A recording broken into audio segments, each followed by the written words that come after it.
In this easy for beginners tutorial, I'm going to show you how to crochet a dishcloth using the Alpine Stitch. You will need cotton yarn in a medium weight. It's important to use cotton yarn for your dishcloths because it soaks up water better than the acrylic yarn will. 5mm crochet hook, Fiskars scissors, a darning needle, 2 stitch markers, crochet journal handy just to keep notes and track progress. You will need to know the basic stitches like single crochet, double crochet. If you need to know more about those, I will show you how to do that in a link I will add in the description box below on how to do the basic stitches. Make a slip knot. We're going to start off with chaining 21 stitches for this Alpine Stitch dishcloth.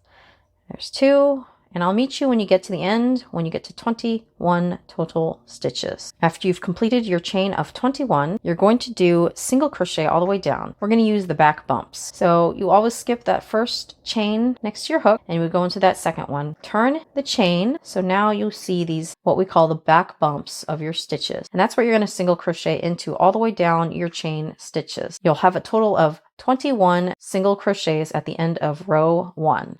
So there's 1, 2. Going into the back bumps does take a little more patience, but it's worth it in the end because it'll have a better finished look when you complete your dishcloth. So just take the time and patience to find those back bumps and single crochet right into those for your dishcloth.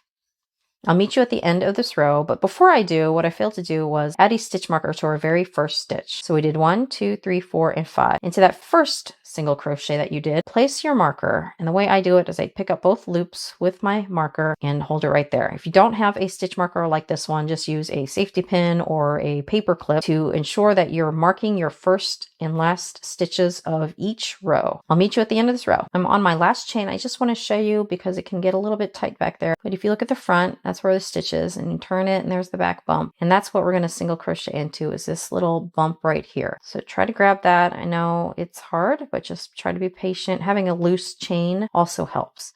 If you're having a lot of difficulty, I recommend maybe undoing the whole thing and restarting with a looser chain. After this row and after every single row, you will always turn your work and chain 1, and that's not going to count as a stitch.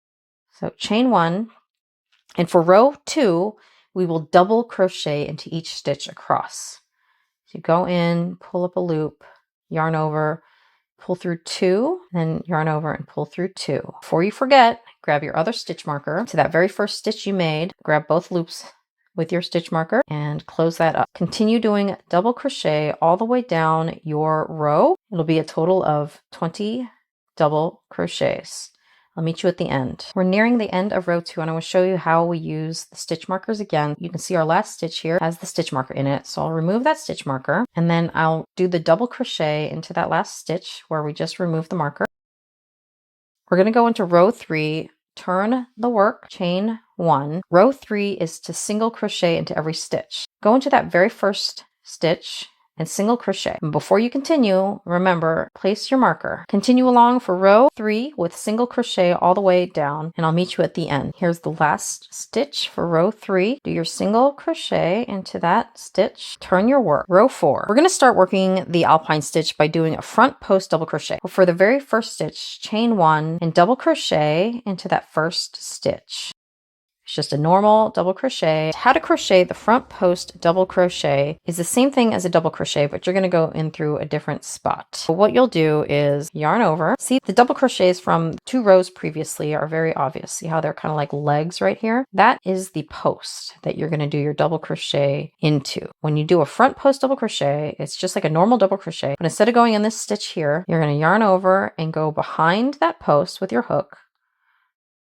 And see your little hook poking out there? Well, you're going to grab the yarn, pull it behind that post, and kind of tug on it a little bit, and then yarn over and go through the first 2 loops, and then yarn over and go through the next 2 loops. That is your first front post double crochet. So what I meant by tugging on it means that you need to bring the loop up to the same height as the chain to keep the stitches at the correct height. So you can see where we skipped the single crochet from the previous row because we did the front post double crochet in the post from 2 rows ago. So you'll skip that stitch, and then you're going to do a double crochet into the next stitch like normal. You're going to alternate between double crochet like normal and then a front post double crochet. So we just did the double crochet there. Next, you're going to do a front post double crochet. Yarn over. You're going to go through the front post of the next post. Get that one because that one's connected to there. So go through back behind the post, pull up the loop, get it to the height you need it to be to work with. Pull through 2, and you can see that's the single crochet that we need to skip. So go into a double crochet into the next stitch here, and then we're going to do the front post again. So this one you're going to yarn over, go through the back, pull up a loop, bring it up to the height you need it to work with, yarn over and pull through 2, and yarn over and pull through 2. Look at the stitch, that's the one you're going to skip, and you're going to do double crochet into the next stitch. Continue that pattern of double crochet, front post double crochet all the way to the end. At the end of the row, you'll see you have 2 stitches left. So you'll double crochet into this one, and we'll go ahead and double crochet into the last stitch as well, and not a front post double crochet. Turn our work, chain 1. For row 5, we will single crochet all the way down. At the end of the row here, I'm going to finish up my single crochet and turn my work. I'll chain 1. I'm going to always start and end my rows with a double crochet if that's the row I'm working on with double crochet. So you always start and end the rows either with single crochet for the rows that you're doing single crochet, or we do double crochet when we're doing either Alpine Stitch. This time we're going to alternate what we just did for rows 4. What you'll do instead of doing front post first, you're going to do your normal double crochet first, and then you will do front post into the row previously. So right here, you can see this is where the front post was from 2 rows previously. So now you'll go behind this one and do your double crochet, front post double crochet. Remember to skip that stitch, go to the next one from the previous row. From 2 rows before, you will do your front post double crochet.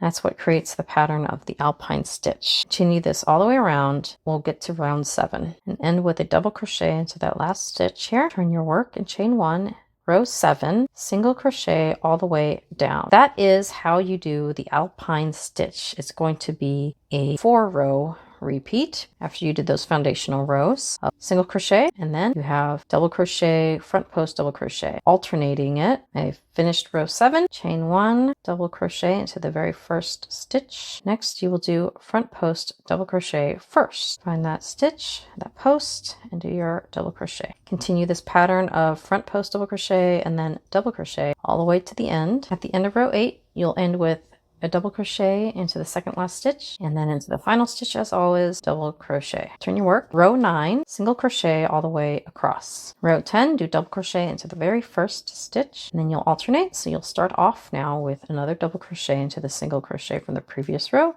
and do double crochet, front post double crochet into the next stitch. Continue that pattern of double crochet and then front post double crochet all the way down for this row. We're at the end of row 10, finish with your double crochet. Row 11, turn your work, chain 1, single crochet all the way down. Continue until you get to row 19, and in row 19 you should end with a single crochet across the top.